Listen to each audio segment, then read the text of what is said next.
Hey, could y'all imagine if Lloyd from Dumb and Dumber was the one to take down Michael Myers? You know how funny that shit would be?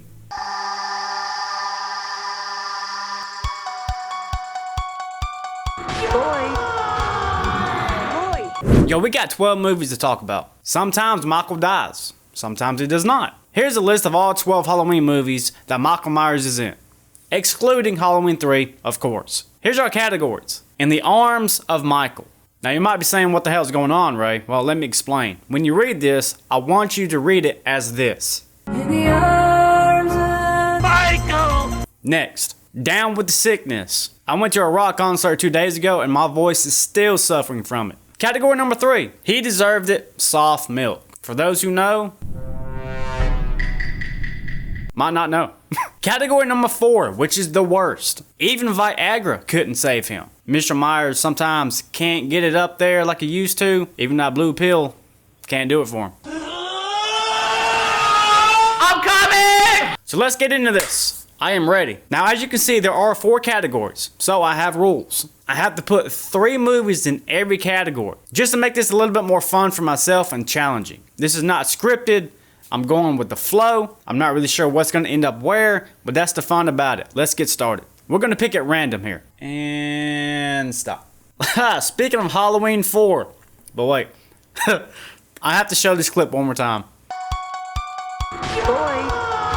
In Halloween 4, that ending, Michael Myers went out with a bang. Literally. Puns. Ideally, I feel like this is the right kind of ending for a serial killer such as Michael Myers, who was borderline supernatural at this point. Coming from the retrospect of the Halloween franchise up until part 4, Michael Myers did this heinous crime when he was a kid. He wreaked havoc in Haddonfield in 1978, and now he's back to do it again 10 years later. So what do? They call the cavalry, they call the boys, they call everybody in that damn town who has a shotty to do a drive-by on Myers, like pow, kablaka, shebang. That's how I would do it.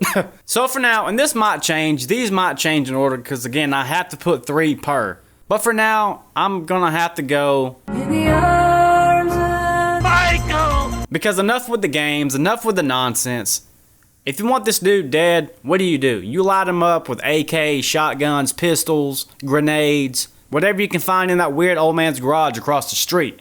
Next. And stop. Rob Zombie's Halloween 1, 2007. Simplicity is not always bad. This being the 9th film of Michael Myers, he done been shot, he done been burned, he done been beaten to a fucking pulp by Paul Rudd, got his head chopped off, got blown up. What else can you do to this man? I wouldn't say this ending is very impactful, it's memorable, however, it's really simple, and that's not really a bad thing. The movie is simple, it's a simple story. It's not great, it's not bad. You hear that voice crack? I'm sorry, my voice is... But the counter argument to that is that Michael Myers being shot is very redundant at this point. You know what I mean? Like, it's been done time and time again. So for now, I'm gonna put this, and He Deserved It, Soft Milk. You won't know the difference. Got milk? And stop. Halloween 5, okay. Changing up the mood here. Per se, Michael Myers didn't die in this one, but this goes along with death, defeat, same thing. End of the movie. This is me trying to kill my depression. Die, depression, die. When I first watched this ending, I was conflicted. Because one, it was kind of anticlimactic, like, wow, you're just gonna use chains and tranquilizers, and see Loomis like, get the fucking piece of shit, damn. But on the contrary, I was also not expecting Dr. Loomis to go ham like that and then have a heart attack. I'm like, oh my god. X gon' give it to you. Did Michael just die? And Loomis just died with him? Or did Michael just get... knocked the and Loomis croaked over? Trying to save Jamie? Even though he used Jamie as bait? I mean, there's a lot of factors here. So that adds another layer in this ending for me. Definitely not worse than the franchise, but it's nothing to write home about either. So I'm gonna put this along with Michelle Myers here, and He Deserved It, Soft Milk. Next. And stop. Halloween 2. I'm gonna talk about mostly the theatrical cut, not really the director's cut. I do think the theatrical ending is the way to go on this. I mean, there's nothing wrong with the director's cut. It's just, at this point, I'm really tired of seeing Michael Myers get shot up. Like, really? But in this version, he gets sniped. He falls onto them spikes in that shed. But Michael's death in this has that oomph. You're like, ooh, damn. And when he's incapacitated, Laurie takes it upon herself to grab that big-ass buck knife and just go ham. You know what I'm saying? Like, she's just churning butter with him. As much as this movie irks my nerves, I do enjoy this ending better just because Laurie kind of redeemed herself for me in this specific moment. Like, she's back to that H1 Laurie. Like, she's suffering from this trauma. Here comes Michael Myers. He's down for the count. She's gonna take the opportunity to slash and gash, cut another hole in his ass. Spill blood on the walls and play tennis with your balls. And overall, it's a pretty gruesome way to die. So I'm gonna put this... man, this is hard.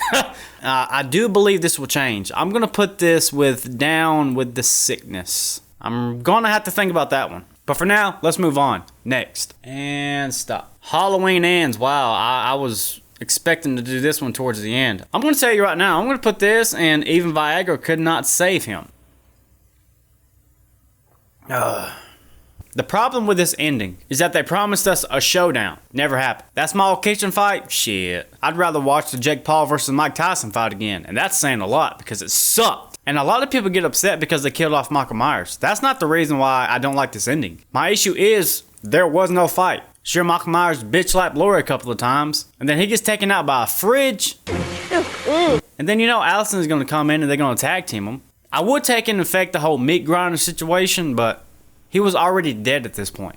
It was kind of a slow, excruciating death for him. I mean, he got his wrist slit, got his neck slit, bleeding open slowly. I was like, man, I thought I had a bad day. To build up a fight, a legacy, an era that's going to end with this movie over the course of 40-something years, this wasn't it. If they would have had a badass fight scene and Michael went out in this gruesome manner, I remember specifically that there was this leaked ending from like the scripts or whatever. I don't pay attention to movie news. I don't at all. These days, I just want to watch the trailer and go see the movie, and that's it. Like, I don't follow updates on movies anymore because you learn everything about the movie, and then you're just like, okay, there's not much left. There was this big talk about this junkyard scene, right? And apparently, like, the townspeople beat Michael so bad, and Laurie kicked his ass. They, like, hog-tied his arms and his legs, and they was going to pull him apart at the junkyard with these cars. I was like, damn, son, where'd you find this? That would have been gruesome. But Michael Myers being trapped by a fridge and just a little You're just an old man who's about to stop breathing. I'm not messing with it. Let's move on. It's not even worth the rant. Damn it! And stop. Halloween 2018. Let's go. This is how you do a Halloween ending. I'm immediately going to praise this. I've shared this story plenty of times on the channel, but let me share this real quick. When I saw this in theaters, this was before they announced, hey, we got 2 more movies, Halloween Kills, Halloween Ends. So I'm in the theater, right? And it's been a great movie. And then you find out that this sanctuary of Laura's house was not built to keep Michael out. It was a trap to keep Michael in. And then you see him just standing there at Laurie and Allison and Karen. And she lights that flare. The gas is turned on. She throws it down. Flames all around Michael Myers. And he doesn't even break a sweat. He has that predator sense looking at Laurie. He's just looking up. And I'll admit, I teared up a little bit because I thought this was going to be the last time I saw Michael for a very long time. My man, if he would have burned up in that house, in that basement, wow, man, that's a hell of a way to go. So I'm going to have to put this in the arms of Michael. Right there, beside Halloween 4. Next. And stop. Halloween Kills, I guess we're just going right down the line. Alrighty then. When I first had that out of theater experience, I was like, wow, man, that's crazy. That was good. And I still really do enjoy it. One of the best parts of Halloween Kills to me is the ending, where he's chasing Karen and she drops the mask and the mob is swarmed around him. Those headlights come on and Michael Myers is just like, okay, let's go, boys. Mask up, let's get it on. And yeah, he got his ass kicked. But they made the fatal mistake of not finishing him off. He pulls that knife out and then he goes ham. He's doing the Gordon Ramsay with the knife. He's doing the Snoop Dogg with the knife. He's doing the Martha Stewart with the knife. But what I really love about it is that after all that happened, Karen looks up at the Myers house and she sees kid Michael Myers in there, looking out the window. A lot of people was like, what the hell is this all about? This doesn't make any sense. It really brought back the lore of the 1978 film. Now hear me out. We all know that Michael has some kind of connection with the Myers house, because not only is that his home, but he's always looking out at something in his sister's room, right? But that very subtle scene of just having Michael Myers up there after this fight, because they portrayed him as just like a normal man, but now he's almost like supernatural now, like borderline. To throw in that scene, I do feel like expands the lore and brings back of like the mystique of what Michael was about. Because that's one of the best things about Michael, right? And the Halloween cinematic universe here. The mystique. It brought back just that small element of mystique to Michael Myers. I'm going to go here. I'm going to go down with the sickness. The fight scene was awesome. Him getting back on his feet and going ham was awesome. And just the very ending there. Just a little sprinkle on the cherry. You know what I'm saying? Next. And stop. Halloween. The night he came home. The ending to Halloween 1978 never gets old. Like, it really doesn't. I always view the OG movie as a stalker film, not really a slasher film. But the ending, wow. It still gets me to this day. It never gets old. I shot him 6 times! Michael falling off that balcony. Laurie with her near-death experience with Michael. Loomis looking over the balcony. And it's like he's not even surprised. He's like, I knew this would happen. Cue the Halloween theme, baby. Dun dun dun dun dun dun dun dun dun. And they insert scenes of everywhere Michael has been. And all you hear is Michael breathing. This is masterpiece material. This has to go in the arms. In the arms of Michael! And stop. Halloween 6. I know this says the producer's cut. We're going to talk about the theatrical cut. I just like the way this poster looked better. So I was like, we're going to go with that one. You know, a little flavor there. I still stand by H6 to this day. I love it. It's a guilty pleasure. It's not a great movie. I love Michael. I love the Halloween atmosphere. But Michael was drugged with like 600 times the lethal limit of tranquilizers. As much as I love this movie and the build up to this, especially since this takes place not too long after that operating room massacre, to be taken down by Paul Rudd in a metal pipe. It's pretty evident that wasn't the best choice to go with. The ending could have been a lot better. His death, his defeat. If there would have been an actual fight between Tommy and Michael, like an all-out brawl, beautiful choreographed scene of them two just going at it. That would have been dope. We didn't get that. So sadly, H6, I'm going to have to put you in not even Viagra could save him. He can lay pipe, but he can't take pipe. Cancel. Hell no, man. Next. And stop. Halloween Resurrection. Let's go. Let's talk about this masterpiece of a film. The funniest thing about this ending is the sound Michael makes when he gets electrocuted in the balls.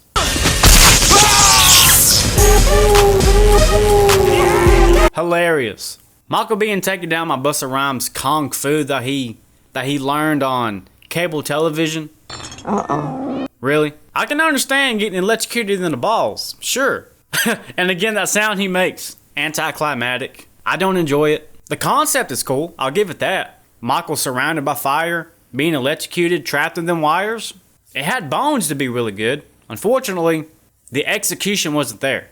So I'm going to put this in even Viagra couldn't save him. Next. And stop. Halloween H2O. H20. Back in the day, I liked H2O a lot more than I do now. It used to be a high in my ranking now it's just kind of mid. The ending, the build-up is nice. I love when Laurie takes it upon herself to be like, hey, I'm going to finish this. Gets in that van, drives down the cliff, runs over Michael.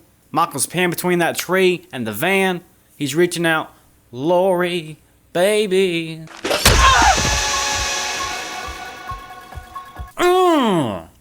Get some! And cue the classic Halloween theme.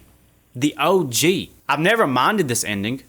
It's not great. It's not bad. It's just kind of mid to me. He can get shot up. 90 bullets in his chest. He can survive that. You cut Michael's head off. It's a done deal, baby. He ain't getting back up. I promise you. So I'm going to put this, and he deserved it, soft milk. And last but not least, Halloween 2, 1981. A lot of people's favorite Halloween sequel. I do as well hold this in high regard. I love the beginning. I love the end. I'm not a fan of the middle of the movie. Slow burner, man. Slow burner. You're just waiting on things to happen. I'm just like, come on, man. Like, Lori ain't doing nothing. Michael ain't really doing nothing. You're just waiting on shit to happen. But the ending, Michael's death, wow. This is up there for me. Very climactic scene. I love it. Loomis getting stabbed, falling down. He can't help Lori at that moment. Lori's shooting Michael in the eyeballs, and he's just like, oh, God. See the blood trails? That's beautiful. How I had the time of my life. Lori and Loomis turning on the gas, and then Loomis sacrificing himself to kill Michael. Doing whatever it takes. That's dedication. Here's what I'm going to do. I'm going to put this here, and I'm sorry, but I'm going to have to put this here. But also, I'm going to move this first in line here. So there's my list, ladies and gentlemen. Let me know if you agree, if you disagree. What was your pick? Comment down below. Let's start a thread. I love talking to you guys. I can do it all day. Also, if you really enjoy this content, come over here to our Patreon, bro. Like, I'm not trying to jerk ourselves off, but YouTube gets mad at us a lot. So we can do things unfiltered over there, and we have a great time. So perhaps I'll see you there. Maybe. But I love all you guys. Thank you anyway. Until next time. Adios.